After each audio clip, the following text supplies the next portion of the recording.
कि चूल्हा मिट्टी का, मिट्टी तालाब का, तालाब ठाकुर का, भूख रोटी की, रोटी बाजरे की, बाजरे खेत का, खेत ठाकुर का, बैल ठाकुर का, हल ठाकुर का, हल की मुठ पर हथेली अपनी, फसल ठाकुर। आधा से थोड़ा सा कम जमीन पे 7% लोगों को कब्जा है और बाकी लगभग 93% लोग जो जमीन पर अपने खरीदने के लिए, खेत को खरीदने के लिए, खेत जो बोने वाली खेत होती है और किसानी करने वाले को छोड़ दीजिए, रहने के लिए ज़मीन नहीं है। और रहने के लिए कुआं ठाकुर का, पानी ठाकुर का, खेत खलिहान ठाकुर के, गली मोहल्ले ठाकुर के, फिर अपना क्या शहर, गांव, देश।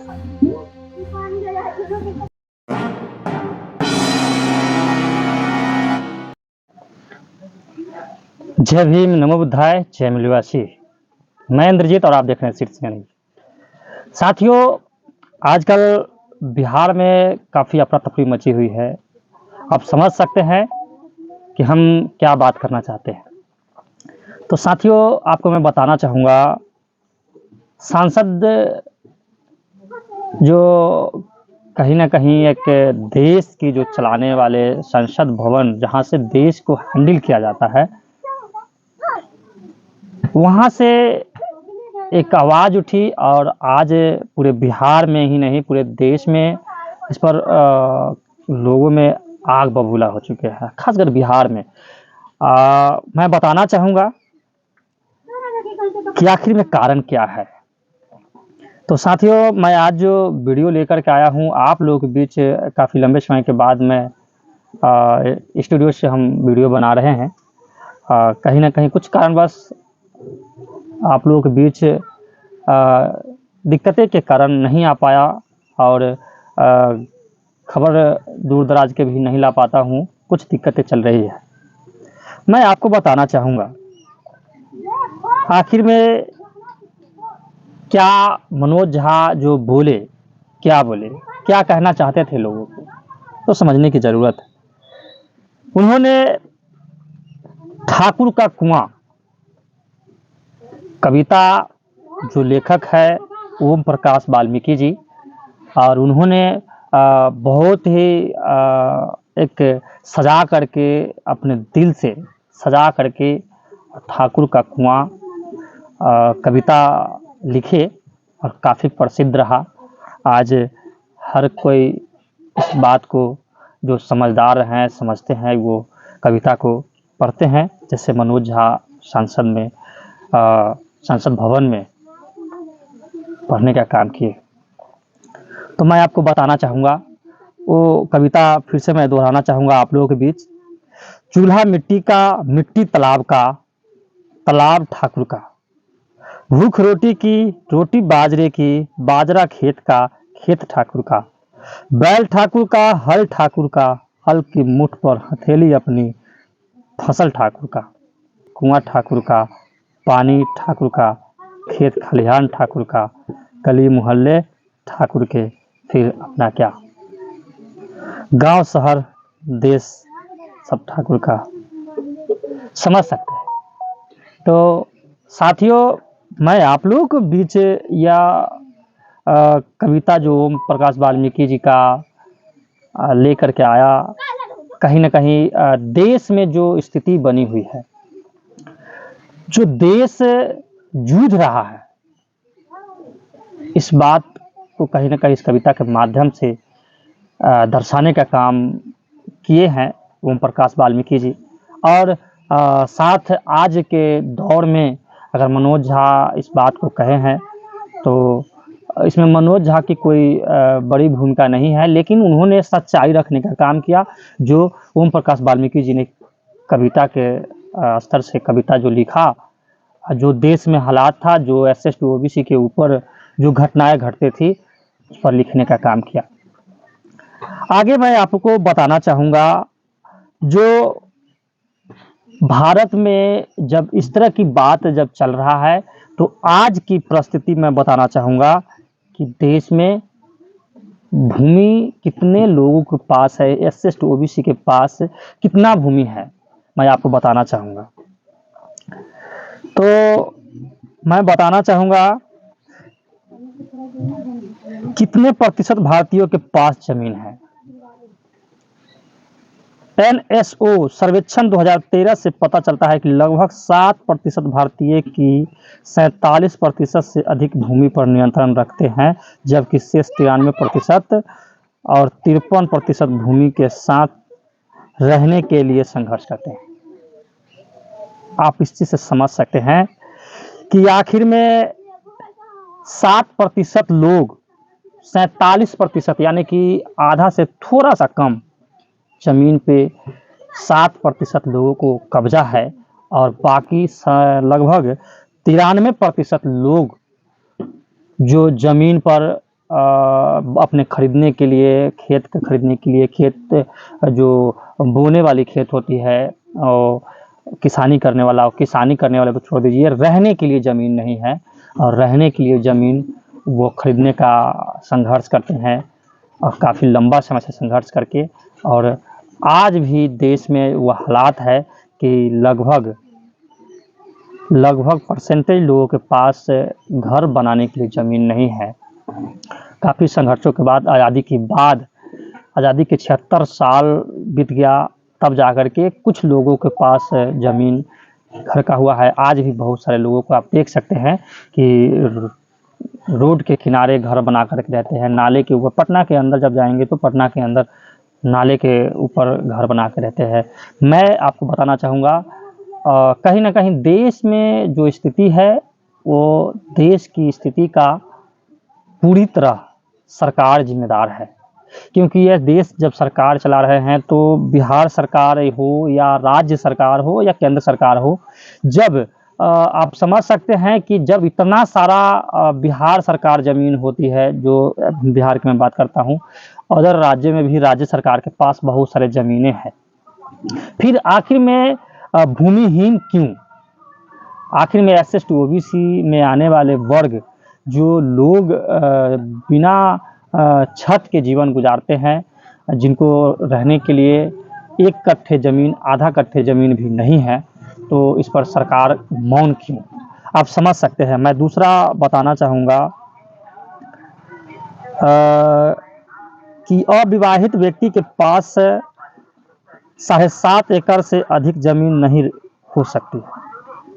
5 से अधिक सदस्यों वाला परिवार 5 एकड़ से अधिक संपत्ति नहीं रख सकता। महाराष्ट्र में वही व्यक्ति कृषि की भूमि खरीद सकता है जो पहले से कृषि क्षेत्र में है। ये महाराष्ट्र की न्यूज़ है। दूसरा मैं आपको बताना चाहूँगा भारत में कितने प्रतिशत भूमिहीन है वो मैं बताना चाहूँगा। जनगणना के मुताबिक देश में कुल 24.39 करोड़ परिवार है, जिनमें से 17.91 करोड़ परिवार गांव में रहते हैं। इनमें से 10.69 करोड़ वंचित कोटि में माने जाते हैं। वंचितों के आंकड़े से जाहिर होता है कि ग्रामीण इलाकों में 5.37 करोड़ यानी करीब 29.97% परिवार भूमिहीन है और उनकी आजीविका का साधन मेहनत मजदूरी है। तो आप समझ सकते हैं इस चीज से।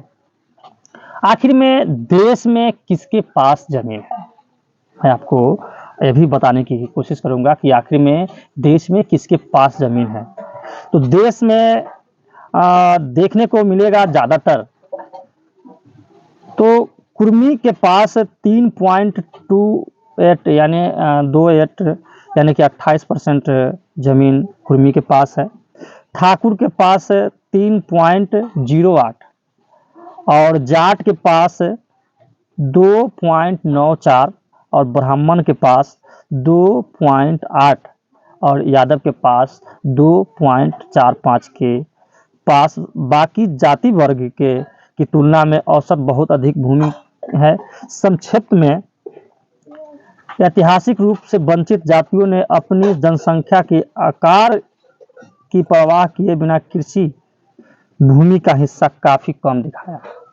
बहुत सारे लोगों के पास ऐसे ये ज़मीन जो आपको मैं आंकड़ा जो बताया, बहुत सारे लोगों के पास इतना ज़मीन है जो कहीं न कहीं आंकड़ा छुपाने का काम किया है। एक कई व्यक्ति के पास 2-2 हज़ार एकड़, 4-4 हज़ार एकड़ ज़मीन है और किसी के पास 1 कट्ठा भी ज़मीन नहीं है। तो आप समझ सकते हैं कि अगर ये जो कविता के माध्यम से ओम प्रकाश वाल्मीकि जी ने जो कहने का काम किया कि ठाकुर का कुआं, तो बहुत ही सोचनीय बात है। आप समझ सकते हैं इससे कि चूल्हा मिट्टी का, मिट्टी तालाब का, आप समझ सकते हैं इस चीज़ से कि चूल्हा मिट्टी का, मिट्टी तालाब का, तालाब ठाकुर का, भूख रोटी की, रोटी बाजरे की, बाजरे खेत का, खेत ठाकुर का, बैल ठाकुर का, हल ठाकुर का, हल की मुठ पर हथेली अपनी, फसल ठाकुर की। तो आप समझ सकते हैं, कुआं ठाकुर का, पानी ठाकुर का, खेत खलिहान ठाकुर के, गली मोहल्ले ठाकुर के, फिर अपना क्या शहर, गांव, देश, सब ठाकुर का। तो साथियों, यह वीडियो हम खास करके इसलिए लाने का मकसद हुआ क्योंकि देश में ज़्यादातर लोगों के पास ना तो रहने के लिए ज़मीन है, ना बोने के लिए ज़मीन है, मेहनत मजदूरी करके जीवन यापन करते हैं। और जब ओम प्रकाश वाल्मीकि जी इस तरह की कविता लिखने का काम किया और इस कविता को जब वो मनोज झा संसद भवन में अगर जब बोलने का काम किए, तब बहुत सारे लोगों में आग उगल चुका है। कहता है कि हम ठाकुरों को कहीं ना कहीं नीचा दिखाने का काम किए हैं। तो ठाकुर का मतलब कतई यह नहीं है कि हर ठाकुर गलत है। ठाकुर तो कपूरी ठाकुर भी थे, भिखारी ठाकुर भी थे। अब तमाम जो अभी नाई समाज से आता है वो ठाकुर ही कहे जाते हैं। फिर भी लोग, एक वर्ग के लोग अपने आप को आज भी जो कभी अपने नाम के पीछे, आज जो वर्तमान स्थिति है, वर्तमान स्थिति में ठाकुर नाम के पीछे नहीं लगाते हैं, वो राजपूत लगाते हैं या राय लगाते हैं, सिंह लगाते हैं, गुप्ता लगाते हैं, ये इस तरह के लगाते हैं। ठाकुर तो सिर्फ एक ही व्यक्ति लगाते हैं, वो ज़्यादातर नाई समाज से ठाकुर लगाते हैं और वो ठाकुर कहे जाते हैं। फिर भी लोगों का कुछ ना कुछ अंदर से जो जलन है, जो दिक्कतें हैं, वो कहीं ना कहीं गलत है। अगर जो ठाकुर सही मायने में अब फिल्मों के द्वारा बहुत सारे फिल्मों में दिखाया गया है कि ठाकुर अत्याचार करता है और उस व्यक्ति का नाम ठाकुर है, जो इस तरह की जो कविता जो लिखा गया है, कविता के माध्यम से, कविता के स्तर पे ही बहुत सारे चीज़ दिखाने का काम किया गया। तो इस तरह से हम आपको बताना चाहेंगे कि इस चीज़ पे हम लोगों को बहुत ही गहराई से सोचने की ज़रूरत है कि आखिर में देश में क्या चल रहा है और क्या नहीं चल रहा है, देश को क्या चाहिए और क्या नहीं चाहिए, इस पर हम लोगों को बहुत ही सोचने की ज़रूरत है। वीडियो में यहाँ तक बने रहे इसलिए बहुत बहुत धन्यवाद। आगे हम कहना चाहेंगे कि जब चैनल पर आते हैं, वीडियो वेरीफाई करते हैं, तो चैनल को सब्सक्राइब करें, वीडियो को लाइक करें और कमेंट जरूर करें और वीडियो को ज़्यादा से ज़्यादा शेयर करें, ताकि ये जो ठाकुर का कुआं पे लगातार जो बवाल मचा हुआ है, SC OBC में जागृति हो और अपने बाल बच्चे को, अपने भविष्य को सुधारने में शिक्षा की बहुत बड़ा भूमिका है और ज़्यादा से ज़्यादा बाल बच्चे को अच्छे से अच्छी शिक्षा देने का काम करे। और जब अच्छे से अच्छा शिक्षा होगा तो इस तरह की सामंती ठाकुरों की कुआं तो अब बंद हो चुका है, लेकिन जो सामंती विचारधारा के हैं उसका भी विचारधारा पे ताला लग जाएगा और SC OBC की जो जीत है, वो जीत में जो बाबा साहब संविधान लिखे हैं, पूरी तरह संविधान जब लागू होगा तो कहीं ना कहीं जीत निश्चित है और उस पर सब लोग बढ़ेंगे, प्रगति करेंगे। धन्यवाद। शीर्ष न्यूज़ का वीडियो को ज़्यादा से ज़्यादा लाइक करें, कमेंट्स करें और ज़्यादा से ज़्यादा शेयर करें, चैनल को सब्सक्राइब करें और बेल आइकन ऑल सेलेक्ट करें ताकि आपको वीडियो मिलता रहे। धन्यवाद।